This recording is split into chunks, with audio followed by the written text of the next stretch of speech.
तो क्रेजी जी के ट्रिक की एप्लीकेशन पर चले जाइए, वहां पर आपको ऑप्शन मिल जाएगा। तो फ्रेंड्स, क्वेश्चन शुरू करने से पहले हम भारत के संवैधानिक विकास को कैजुअली डिस्कस कर लेते हैं। देखिए, अब क्वेश्चन आता है कि पॉलिटी की शुरुआत में संवैधानिक विकास को क्यों पढ़ा जाता है। तो देखिए, संवैधानिक विकास का मतलब होता है संवैधानिक मूल्यों का या लोकतांत्रिक मूल्यों का विकास करना। मतलब प्रशासन के वो मूल्य जो कि समाज में सुशासन को लागू करते हैं। तो देखिए फ्रेंड्स, ब्रिटिशकालीन संवैधानिक विकास के अंतर्गत भारत में संवैधानिक संस्थाओं की स्थापना की गई और इन संवैधानिक संस्थाओं की स्थापना विभिन्न अधिनियमों के माध्यम से की गई थी, जो कि आगे चलकर भारत के संविधान में शामिल किए गए और डायरेक्ट या इनडायरेक्टली संविधान के विकास में इन सभी एक्ट का महत्वपूर्ण योगदान रहा। तो जितने भी अधिनियम ब्रिटिश काल में लागू किए गए थे, वही बाद में भारत के संविधान के विकास का आधार बना। तो देखिए फ्रेंड्स, सबसे पहला क्वेश्चन है, किस अधिनियम के द्वारा ब्रिटिश संसद ने चाय और चीन के साथ व्यापार को छोड़कर ईस्ट इंडिया कंपनी के भारत के साथ व्यापारिक एकाधिकार को समाप्त कर दिया था। तो देखिए फ्रेंड्स, 1813 का चार्टर अधिनियम जो कि ब्रिटिश संसद द्वारा लागू किया गया था, इस अधिनियम के तहत ब्रिटिश संसद ने ईस्ट इंडिया कंपनी के चाय और चीन के साथ व्यापार को छोड़कर बाकी जितने भी व्यापारिक एकाधिकार कंपनी को दिए गए थे, उन्हें समाप्त कर दिया था। देखिए, इसके अलावा एक और पॉइंट इस अधिनियम से याद रखिएगा कि 1813 के चार्टर अधिनियम द्वारा ही भारत में ईसाइयों को ईसाई धर्म के प्रचार की स्वतंत्रता दी गई थी। ओके, तो 1813 के चार्टर अधिनियम से दो चीज़ों को याद रखिएगा। एक तो चाय और चीन के साथ व्यापार को छोड़कर ईस्ट इंडिया कंपनी के भारत के सभी व्यापारिक एकाधिकार को समाप्त कर दिया गया, और दूसरा 1813 के एक्ट द्वारा भारत में ईसाई धर्म को प्रचार की स्वतंत्रता दे दी गई थी। तो यहाँ पर हमारा आंसर है आंसर ए। देखिए फ्रेंड्स, अगर आप भारत के संवैधानिक विकास को डिटेल में पढ़ना चाहते हैं तो इस टॉपिक की एक ऑडियो क्लिप मैंने बना रखी है, जिसकी लिंक आपको मैंने डिस्क्रिप्शन में दी है। उसे एक बार जरूर सुन ले, जिससे इस टॉपिक के जितने भी क्वेश्चन एग्जाम में पूछे जाएं वो आप सभी सही करके आएं। अगला क्वेश्चन देखिए, निम्नलिखित में से किस अधिनियम में कलकत्ता में सर्वोच्च न्यायालय की स्थापना का प्रावधान किया गया है। तो देखिए फ्रेंड्स, रेगुलेटिंग एक्ट 1773 में भारत के कलकत्ता राज्य में सर्वोच्च न्यायालय की स्थापना का प्रावधान किया गया है। तो यहाँ पर हमारा आंसर है answer A, 1773 regulating act.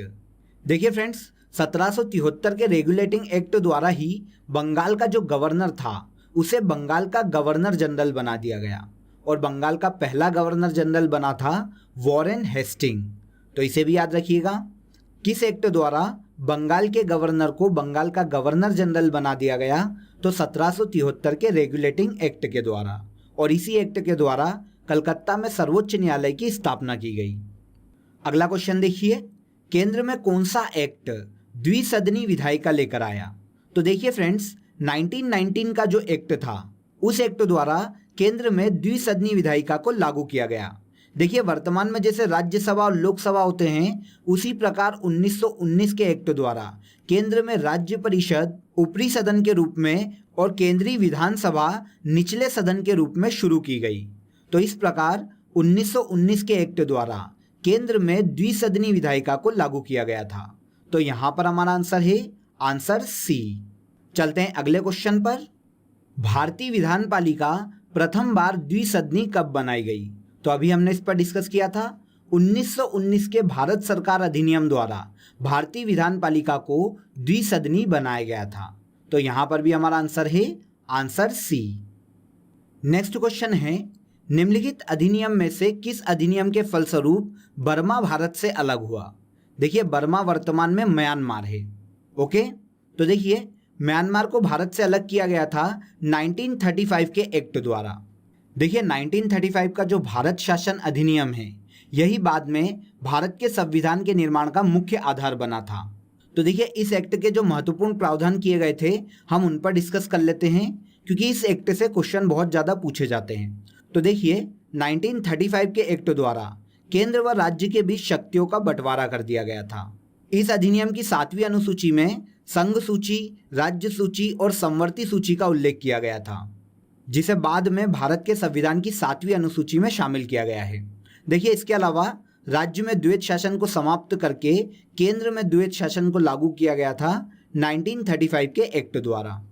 Okay, इसके अलावा राष्ट्रपति की जो अध्यादेश की शक्ति है वो भी 1935 के एक्ट द्वारा ही ली गई है।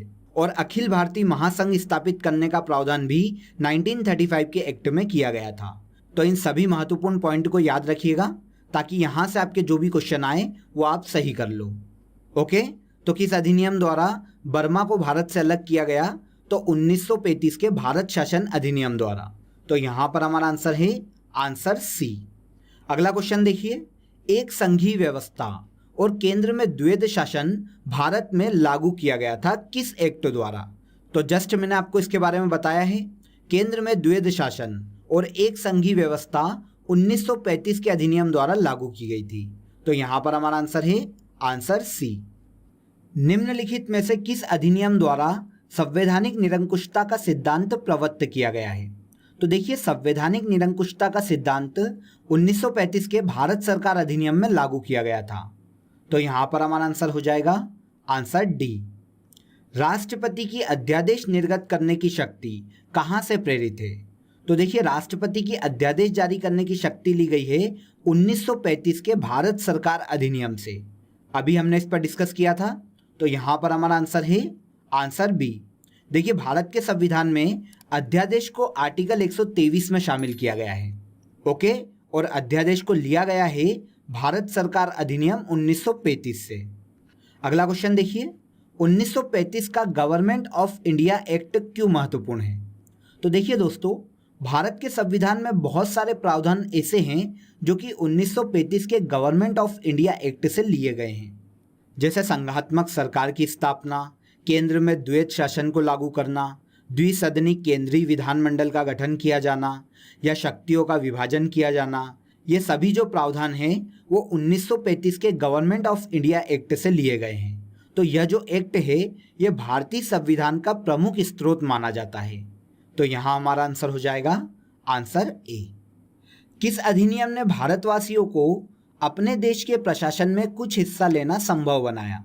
तो देखिए फ्रेंड्स, वह एक्ट था 1833 का चार्टर एक्ट। देखिए, इस एक्ट में प्रावधान किया गया था कि चाहे भारतीय क्षेत्र हो या अंग्रेज शासित भारतीय क्षेत्र हो, किसी भी क्षेत्र के भारतीय व्यक्ति को धर्म, जन्म स्थान या मूल वंश के आधार पर कंपनी के अधीन किसी भी पद पर अयोग्य नहीं ठहराया जा सकेगा। तो 1833 के चार्टर एक्ट द्वारा भारतवासियों को अपने देश के प्रशासन में कुछ हिस्सा लेना संभव बनाया। तो यहाँ पर हमारा आंसर है आंसर ए। नेक्स्ट क्वेश्चन देखिए, ब्रिटिश भारत में सांप्रदायिक प्रतिनिधित्व की व्यवस्था निम्नलिखित में से किस अधिनियम द्वारा की गई थी?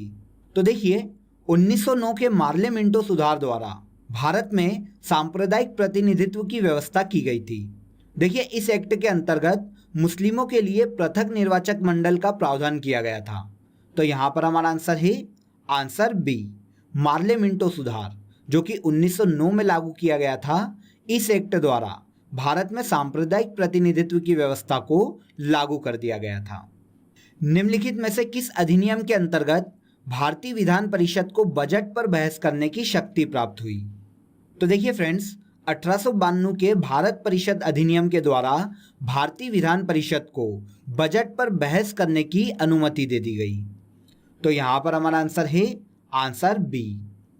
अगला क्वेश्चन देखिए, केंद्र में द्वैध शासन किस अधिनियम के अंतर्गत स्थापित किया गया था? तो अभी हमने इस पर डिस्कस किया था। केंद्र में द्वैध शासन लागू किया गया था 1935 के भारत सरकार अधिनियम द्वारा। देखिए, 1935 के भारत सरकार अधिनियम में राज्यों में द्वैध शासन को समाप्त कर दिया गया और केंद्र में द्वैध शासन को लागू कर दिया गया। ओके, तो यहाँ पर हमारा आंसर हो जाएगा आंसर सी। 1935 के भारत सरकार अधिनियम द्वारा केंद्र में द्वैध शासन को लागू किया गया। भारत का संघीय न्यायालय निम्नलिखित में से किस वर्ष स्थापित किया गया था? तो देखिए, भारत का संघीय न्यायालय स्थापित करने का प्रावधान किया गया था 1935 के एक्ट में, लेकिन इसे स्थापित किया गया था 1937 में। तो यहाँ पर हमारा आंसर हो जाएगा आंसर बी। भारत के संघीय न्यायालय की स्थापना 1937 में की गई थी। अगले क्वेश्चन पर चलते हैं। निम्नलिखित में से किस अधिनियम के द्वारा भारत में संघीय न्यायालय की स्थापना की गई थी? तो अभी मैंने आपको ऊपर बताया 1935 के एक्ट द्वारा भारत में संघीय न्यायालय की स्थापना की गई थी। अब क्योंकि यहाँ पर 1935 के एक्ट का ऑप्शन नहीं है, तो यहाँ पर हमारा आंसर हो जाएगा आंसर डी, उपयुक्त में से कोई नहीं। भारत के संविधान में केंद्र और राज्यों के बीच किया गया शक्तियों का विभाजन इनमें से किसमें उल्लेखित योजना पर आधारित है? तो देखिए 1935 के भारत सरकार अधिनियम में 3 सूचियों को लागू किया गया था, केंद्र सूची, राज्य सूची और समवर्ती सूची। केंद्र सूची के विषय वो जिस पर केंद्र कानून बना सकता है, राज्य सूची के विषय वो जिस पर राज्य कानून बना सकता है और समवर्ती सूची के विषय वो जिस पर दोनों कानून बना सकते हैं। तो इस प्रकार केंद्र और राज्य दोनों के मध्य शक्तियों का विभाजन कर दिया गया था भारत सरकार अधिनियम 1935 के द्वारा। तो यहाँ हमारा आंसर हो जाएगा आंसर सी। चलते हैं अगले क्वेश्चन पर।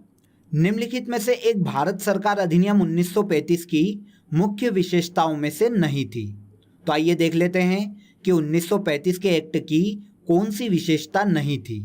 तो देखिए पहला ऑप्शन, इस अधिनियम में अखिल भारतीय महासंघ का प्रावधान किया गया था। तो ये तो सही है। दूसरा ऑप्शन देखिए, अवशिष्ट विषय प्रांतीय विधायिकाओं को आवंटित किए गए थे। देखिए ये ऑप्शन यहाँ पर गलत है, क्योंकि जो अवशिष्ट विषय थे वो गवर्नर जनरल के हाथ में थे, न कि प्रांतीय विधानसभाओं के हाथ में। तो यहाँ पर हमारा आंसर हो जाएगा आंसर बी। तीसरा ऑप्शन भी देख लेते हैं, यह प्रांतीय स्वायत्तता के सूत्रपात का संकेत था। तो देखिए 1935 के एक्ट द्वारा प्रांतीय शासन की व्यवस्था की गई थी, जिससे प्रांतों को भी शक्ति मिली थी। तो ये ऑप्शन सही है। अगला देखिए, इसने प्रांतीय स्तर पर द्वैध शासन प्रणाली को समाप्त कर केंद्र में लागू किया गया था। बिल्कुल सही, 1935 के एक्ट द्वारा प्रांतों में द्वैध शासन को समाप्त कर केंद्र में लागू किया गया था। ओके, तो इस क्वेश्चन का आंसर है आंसर बी। किस अधिनियम द्वारा भारत में ईसाई मिशनरियों को धर्म प्रचार की स्वतंत्रता दी गई? तो देखिए पहले क्वेश्चन में ही हमने इस पर डिस्कस किया था। 1813 का जो चार्टर अधिनियम था, इस अधिनियम के तहत ईसाई मिशनरियों को भारत में धर्म प्रचार की स्वतंत्रता दे दी गई थी। तो यहाँ पर हमारा आंसर है आंसर ए। चलते हैं अगले क्वेश्चन पर। किस अधिनियम द्वारा भारत में ब्रिटिश ताज का शासन स्थापित किया गया? तो देखिए फ्रेंड्स, 1858 का जो भारत शासन अधिनियम था, इस कानून ने ईस्ट इंडिया कंपनी को समाप्त कर दिया और गवर्नर और राजस्व संबंधी जो मामले थे वो ब्रिटिश ताज को हस्तांतरित कर दिए। तो यहाँ पर हमारा आंसर है आंसर सी। 1858 के एक्ट द्वारा भारत में ब्रिटिश ताज का शासन स्थापित किया गया और कंपनी के शासन को समाप्त कर दिया गया। लास्ट क्वेश्चन देखिए, किस अधिनियम को मार्ले मिंटो सुधार के नाम से जाना जाता है? तो देखिए फ्रेंड्स, 1909 का जो भारत परिषद अधिनियम है, इस अधिनियम को मार्ले मिंटो सुधार के नाम से भी जाना जाता है, क्योंकि इस वक्त जो लॉर्ड मार्ले थे वो इंग्लैंड में भारत के राज्य सचिव थे और लॉर्ड मिंटो इस वक्त भारत के वायसराय थे। क्योंकि ये जो एक्ट था ये इन दोनों के प्रयासों से लाया गया था, इसलिए 1909 का जो भारत परिषद अधिनियम है मार्ले मिंटो सुधार